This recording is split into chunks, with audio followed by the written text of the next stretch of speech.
आज हम जो रेसिपी बनाने जा रहे हैं वो एक बड़ी चटपटी सी और बड़ी मज़ेदार रेसिपी है और रोज़ों के लिए मैं रमज़ान के लिए स्पेशल ये बना रही हूँ। ये हमारे घर में बहुत शौक से खाई जाती है। एक तो इसमें दही होता है, ठंडी भी होती है और स्पाइसी भी होती है। तो इसके लिए मैं आपको बता देती हूँ कि कौन कौन सी चीज़ें चाहिए। इसके लिए तकरीबन जो है सबसे पहले ये दही पकौड़ियाँ या दही भलियाँ भी इनको कहते हैं। ये मैंने तकरीबन इस साइज़ का बाउल था, ये 2 लिए थे। ठीक है, इनको मैंने भिगो के रख दिया था। जब ये सॉफ्ट हो गए हैं तो मैंने इनका जो पानी है वो इसमें से निकाल लिया है। हाँ जी, ये जो है ये तकरीबन जो है 2 बड़े आलू हैं। इनको अच्छी तरह से बॉईल कर लेना और मोटा मोटा जो है इनको काट लेना है। ये एक छोटा मीडियम साइज जो है वो प्याज है और जो है ये जो है एक मीडियम साइज जो है वो प्याज है। इसको बारीक बारीक काटना, मोटा नहीं काटना। और ये 2 जो है सब्ज़ मिर्ची हैं, ये मुंह में क्योंकि आती हैं तो ये मैंने डेकोरेशन के लिए करनी है, तो बच्चे नहीं खाते इसलिए मैंने थोड़ी डाली है।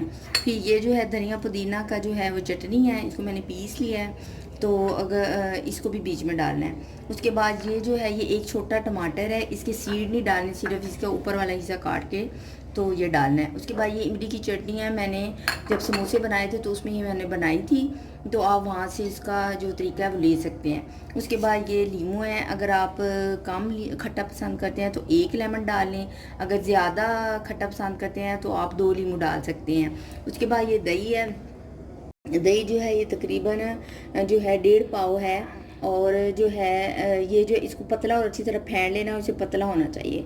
उसके बाद जो है ये जो मसाले हैं उसमें मैं सिंपल ही डालती हूँ क्योंकि रोज़े होने हैं। तो इसमें चाट मसाला है, सुरख मिर्च थोड़ी सी, नमक और ये जो दूसरी कुटी हुई सुरख मिर्च होती है, इससे ज़रा जो स्पाइसी हो जाएगा। सबसे पहले जो है ये आपने जो है दही फुल्कियाँ ये डाल लेनी है। उसके बाद जो है इसके ऊपर जो है ये आलू डाल लेने। कुछ थोड़े से आलू हम रख लेंगे जिसको एंड पे जो है हम डेकोरेशन में इस्तेमाल करेंगे। उसके बाद जो है इसके ऊपर डाल लेना है आप लोगों ने ये प्याज।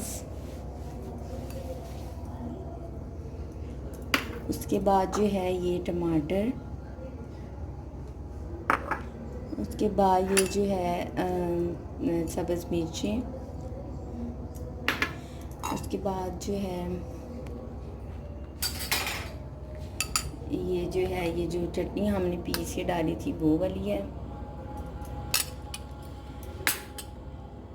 उसके बाद जो है ये पहले दही डाल लेते हैं। उसके बाद ये हम स्पाइसेस डाल लेते हैं। चाट मसाला डाला, रेड मिर्च, ये रेड जो होती है ना ये वाली पीसी हुई, इसकी डालने की जरूरत होती है लेकिन इससे कलर अच्छा आता है। उसके बाद ये नमक डाला। उसके बाद ये जो है कुटी हुई जो है ये सुरख मिर्च डाल दी। उसके बाद अब हम जो है इसके ऊपर जो है ये दही डालते हैं।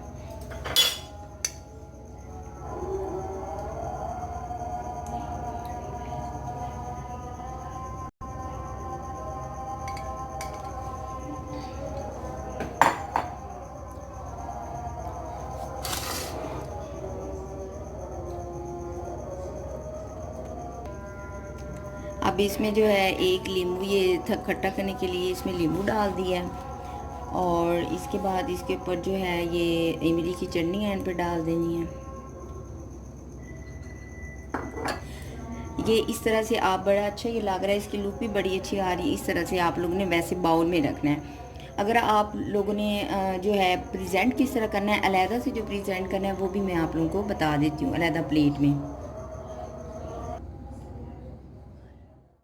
ये अब अलहदा में अगर किसी को आपने देना है तो मिक्स करके अच्छी तरह डाल के उसके बाद ये दोनों जो ऊपर चटनियाँ डालनी हैं और ना थोड़े से स्पाइसेस डाल देने। इस तरह आप अलहदा से भी प्रेजेंट करके तो पेश कर सकते हैं।